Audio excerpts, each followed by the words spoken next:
Kisah Nabi Muhammad SAW, hijrah ke Madinah. Madinah memiliki arti sangat penting bagi umat Islam.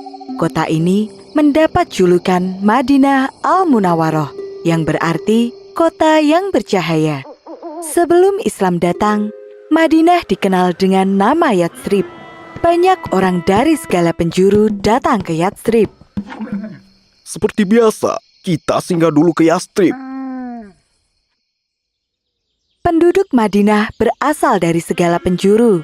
Suku yang paling besar adalah suku Aus dan Khazraj. Mereka menyembah pada berhala. Ada pula orang-orang Nasrani dan Yahudi. Mulai sekarang, ini adalah tanah kita.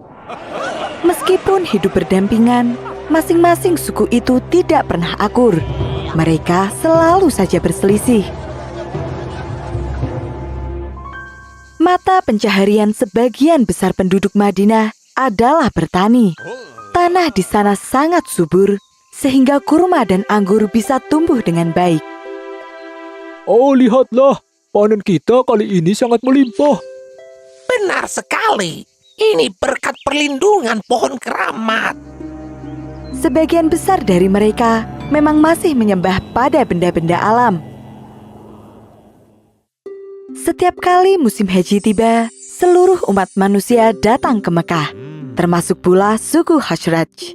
Saat itulah Rasulullah mengundang mereka dan mengenalkan Islam. Kami bersaksi, tiada Tuhan selain Allah, dan Muhammad adalah utusan Allah. Alhamdulillah, mereka mengucap 2 kalimat syahadat dan memeluk Islam. Pada tahun berikutnya, suku Aus ikut bersumpah setia kepada Rasulullah. Suku Aus dan Khazraj selalu bermusuhan hampir 120 tahun lamanya.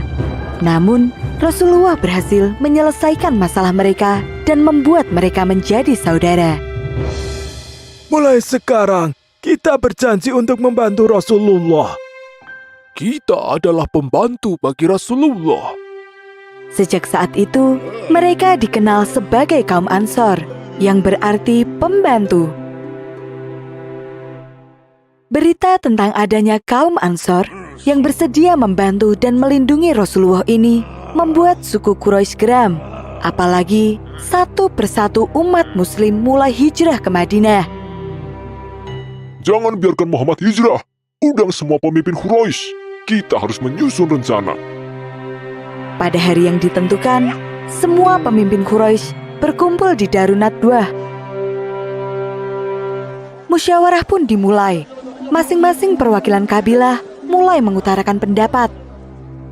Bagaimana jika kita mengurungnya?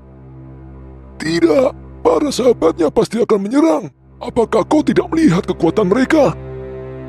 Usulan demi usulan terus berdatangan, namun tidak ada satupun yang memuaskan. Kemudian muncullah satu ide jahat yang datang dari Abu Jahal, paman Rasulullah. Kita ambil pemuda-pemuda gagah dari setiap kabilah. Berikan mereka pedang. Siapa saja yang berhasil membunuh Muhammad akan mendapat imbalan 1.000 dinar. Semua orang yang hadir malam itu setuju dengan usulan dari Abu Jahal. Itu usul yang terbaik. Setelah peristiwa Darun Nadwah itu, Abu Jahal menyusun rencana sebaik mungkin. Dia memilih pemuda-pemuda hebat dan menentukan waktu yang tepat untuk menyerang. Apakah kalian semua sudah siap? Siap, Tuhan. Bagus. Malam ini, kepunglah rumah Muhammad dan jangan biarkan dia lolos. Rencana Abu Jahal sangat rapi dan tersembunyi. Namun, Allah Maha mengetahui semuanya. Kemudian, Allah mengutus malaikat Jibril untuk menemui Rasulullah. Allah berfirman, Wahai Rasulullah, janganlah engkau tidur malam ini di atas tempat tidur yang biasa engkau gunakan. Sesungguhnya, Allah menyuruh supaya engkau berangkat hijrah ke Yatsrib. Setelah menerima wahyu tersebut, Rasulullah bergegas menemui sahabatnya Abu Bakar. Allah telah mengizinkan aku keluar dan hijrah ke Yatsrib. Izinkan aku menemanimu ya Rasulullah. Atas izin Allah, Abu Bakar pun menyiapkan segala macam kebutuhan, dimulai dari unta tunggangan, pakaian, hingga makanan. Setelah semua persiapan selesai, Rasulullah pergi menemui Ali bin Abi Thalib. Apa yang harus aku lakukan ya Rasulullah? Rasul kemudian meminta agar Ali tidur di atas kasurnya dan memakai selimut miliknya. Setelah keadaan membaik, Rasul meminta agar Ali menyusulnya ke Madinah. Sebelum malam tiba, Rasulullah diam-diam keluar dari kota Mekah. Ali menjalankan perintah Rasul dengan baik. Dia berbaring dengan selimut menutupi tubuhnya di atas kasur milik Rasul. Aku melihat Muhammad masih tertidur. Kita tunggu gelap. Saat itulah kita akan beraksi. Mereka tidak menyadari jika yang berada di dalam rumah itu bukanlah Rasulullah. Ketika waktu yang telah ditentukan tiba, para pemuda itu menyerbu ke dalam dan mendobrak kamar Rasulullah. Dia bukan Muhammad. Cepat, pindah seluruh rumah. Mereka pun mencari Rasulullah ke seluruh penjuru rumah. Dan ketika tidak menemukannya, mereka pun menghajar Ali dan memintanya buka mulut. Cepat katakan di mana Muhammad berada. Namun, Ali tidak sekalipun membuka mulutnya. Para pemuda itu pun semakin marah. Buat dia bicara, atau kita semua yang akan celaka. Para pemuda itu takut akan hukuman yang mungkin saja diberikan oleh pemimpin Quraisy jika mereka gagal menjalankan perintah.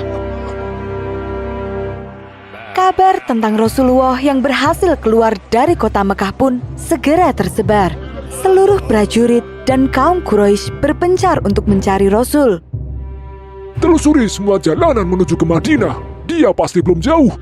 Yang lainnya, awasi keluarga Muhammad. Jangan biarkan mereka mengirim bantuan sekecil apapun. Pencarian atas Rasulullah pun dilakukan secara besar-besaran.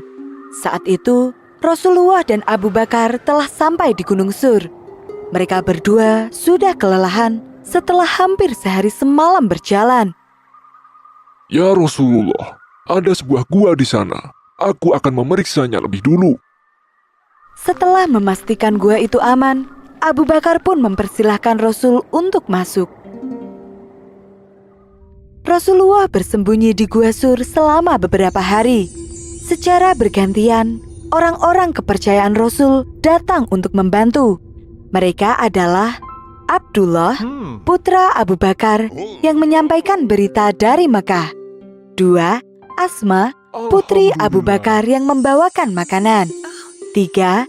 Amir bin Fuhairah, pembantu Abu Bakar yang menyamar sebagai penggembala kambing. Kambing-kambing milik Amir yang berjumlah sangat banyak meninggalkan jejak yang bertumpuk di atas tanah.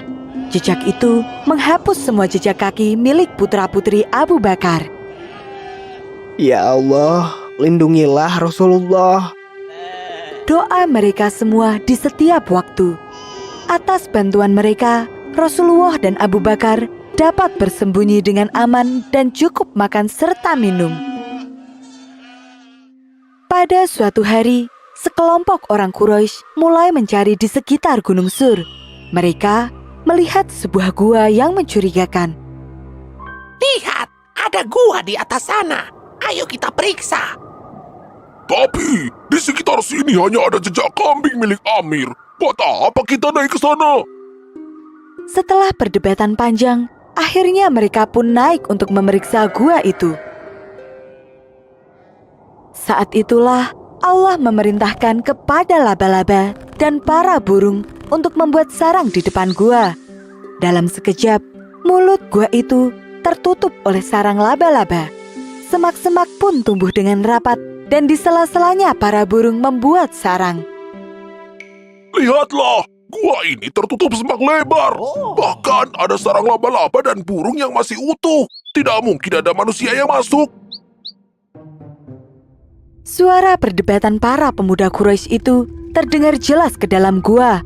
Abu Bakar merasa cemas. Seandainya salah seorang dari mereka melihat ke bawah, pastilah kita akan terlihat. Wahai Abu Bakar, bagaimana menurutmu jika ada dua orang yang pergi bersama, sedangkan yang ketiganya adalah Allah?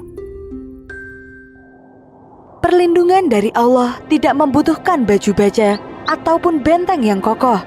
Cukup dengan sarang laba-laba dan burung di depan gua saja. Ayo, pergi dari sini. Para pemuda itu pun pergi dari gua karena merasa bahwa tidak mungkin ada yang bersembunyi di dalamnya tanpa merusak jaring laba-laba dan sarang burung yang ada di sana. Ketika kondisi sudah aman, Rasulullah dan Abu Bakar melanjutkan perjalanan. Mereka menempuh jalur yang belum pernah dilewati sebelumnya. Dalam beberapa kesempatan, ada orang yang mengenali Abu Bakar dan bertanya, Siapakah yang bersamamu? Inilah sahabatku yang menunjukkan jalan untuk pergi ke Yathrib.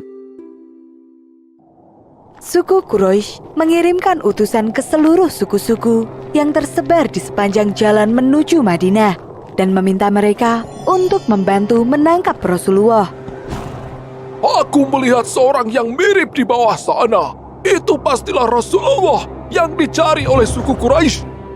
Kata Sulkah, pemimpin dari suku Bani Mudlij. Dia memacu kudanya dan mengejar Rasulullah beserta Abu Bakar. Ya Rasulullah, ada yang mengejar kita. Sekarang kita akan tertangkap. Tanpa menengok ke belakang sama sekali, Rasul berdoa memohon perlindungan dari Allah.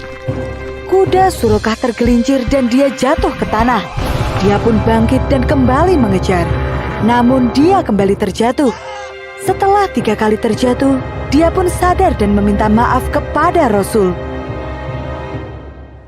Di tengah perjalanan, Rasulullah singgah selama 4 hari di Quba, sebuah desa yang terletak di selatan Madinah.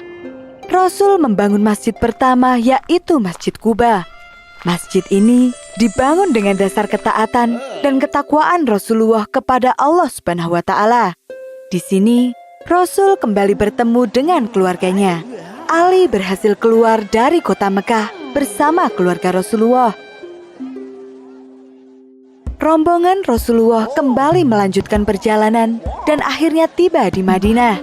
Kedatangan mereka telah dinanti-nanti.